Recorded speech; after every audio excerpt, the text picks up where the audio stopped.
Bonjour, je voudrais revenir assez brièvement sur la notion de personnel et d'impersonnel ou d'absolu et de relatif que j'ai déjà un peu abordé une ou deux fois. J'ai eu un commentaire de quelqu'un qui m'a dit que cette question la taraudait vraiment et que ça lui avait fait du bien ce que j'avais dit. Ce que j'avais dit, c'était que le moi, l'individu, est réel lui aussi, mais il est provisoire. Et que quand on dit que l'impersonnel ou le soi ou l'absolu est le réel, c'est uniquement parce qu'il est immuable. En réalité, je ne vois pas comment ni pourquoi nous autres Européens du XXIe siècle, nous pourrions affirmer que le moi, l'individu, n'est pas réel. C'est quand même assez étrange comme point de vue.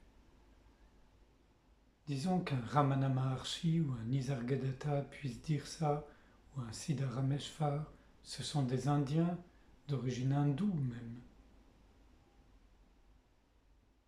Qu'un maître Eckhart au Moyen-Âge dise que Dieu seul est réel, ça a du sens.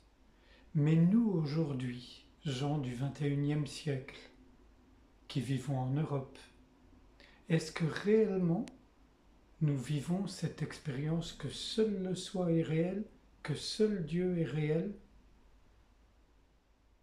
J'en doute. Je crois qu'on peut très bien voir que le soi, ou Dieu, ou la conscience, l'absolu, est ce qui importe vraiment et qui est effectivement vraiment réel. Mais le moi, lui aussi, est réel. Pas réel de la même manière. D'abord, comme je l'ai dit l'autre jour, il a un temps imparti. Il vient au monde, il dure un moment, puis il disparaît. Ça fait une sacrée différence, puisque le soi, il est là avant, pendant et après. Donc en ça, oui, il est réel. Mais pourquoi quelque chose, ou quelqu'un, pour le dire autrement, qui serait provisoire, transitoire, juste éphémère, pourquoi ne serait-il pas tout autant réel? Je crois qu'il y a une certaine confusion peut-être dans le langage. Si ce qu'on veut dire, c'est que la personne telle qu'on pense être, ou qu'on croit être, ou qu'on ressent être, est irréelle parce qu'imaginaire, alors là oui, je suis absolument d'accord. La personne qu'on croit être n'a rien à voir avec la personne qu'on est. La plupart du temps, c'est absolument vrai.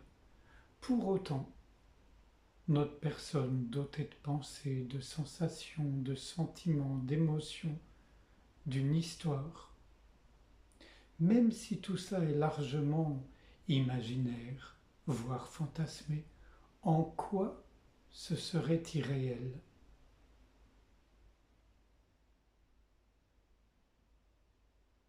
Je répète, ce qui me gêne dans cette approche, dans ce point de vue, c'est que ça justifie chez certains, chez un certain nombre même, qui s'intéressent à la non-dualité, une forme, je ne sais pas comment, d'esquive ou d'alibi pour ne pas occuper sa place dans le monde des humains, ou tout simplement sur cette terre.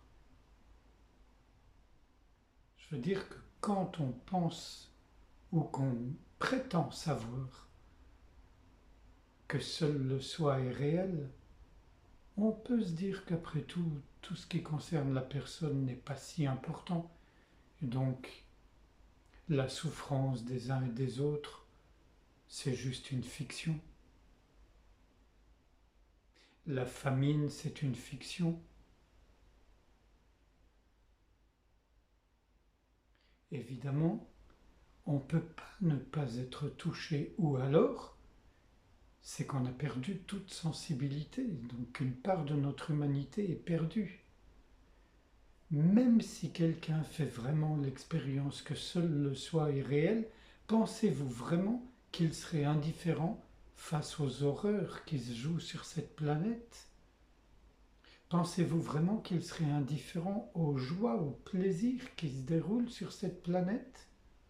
Non.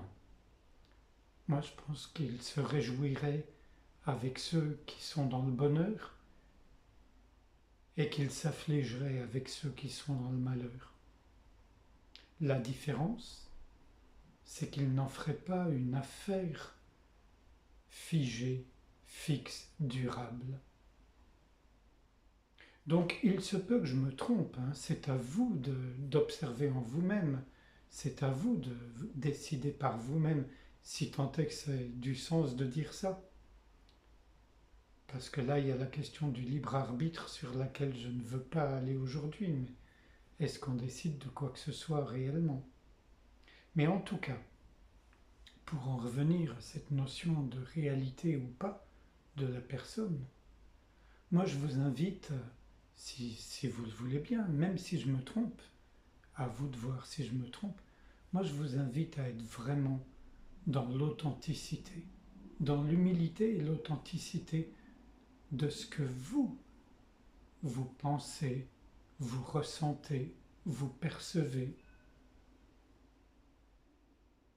C'est très bien d'écouter tout le monde, de lire tout le monde, ceux qui nous inspirent, mais c'est leur histoire. Après tout, eux aussi peuvent se tromper, ou eux aussi peuvent ne pas trouver les mots justes pour exprimer quelque chose qui, après tout, est au-delà des mots, n'appartient pas au langage.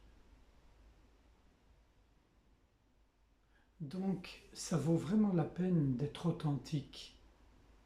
Si je suis ému, reconnaître cette émotion et trouver en moi les ressources qui me permettent peut-être de ne pas m'impliquer dans l'émotion.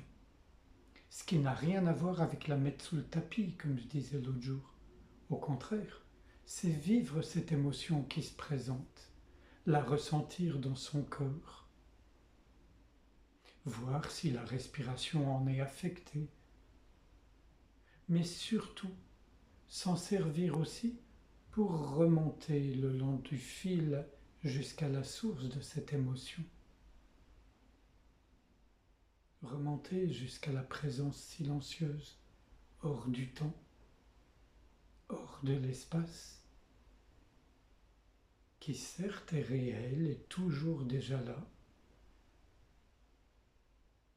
et au sein de laquelle nos pensées, nos sensations, nos émotions jaillissent, durent un moment, disparaissent, vont et viennent.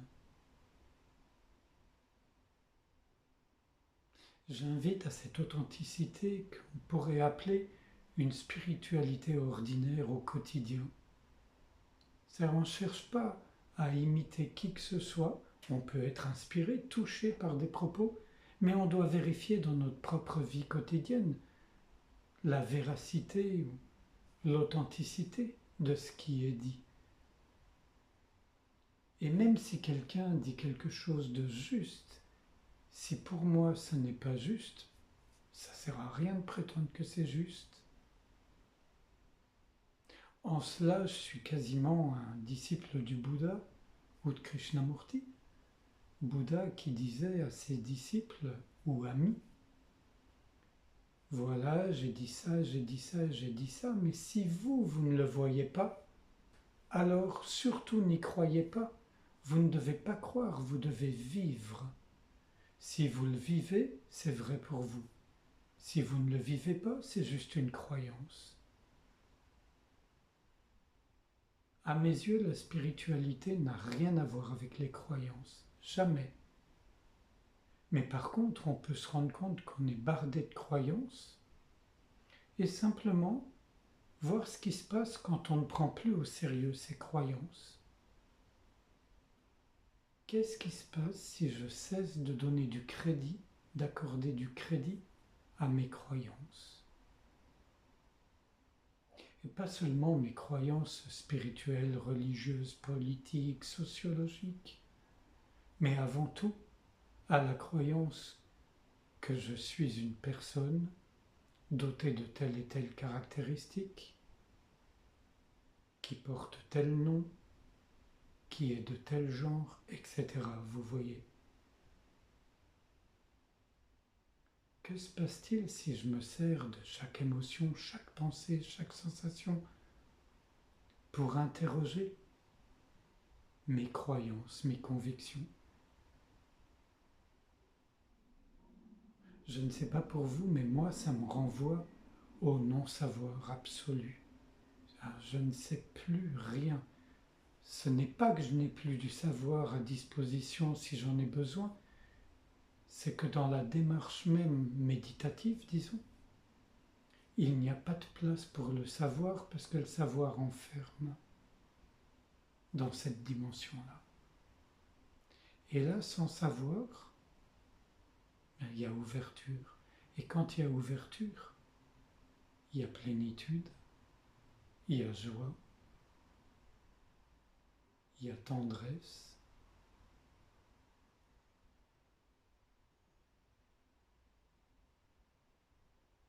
Alors il se peut que depuis là, on trouve que le moi, la personne, est comme un personnage imaginaire. Et c'est le cas, la personne est un personnage imaginaire.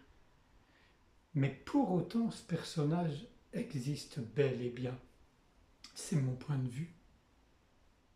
Si vous pensez que ce n'est pas le cas et que vous voulez m'en parler, je vous en prie, vos commentaires sont les bienvenus. Je vous remercie.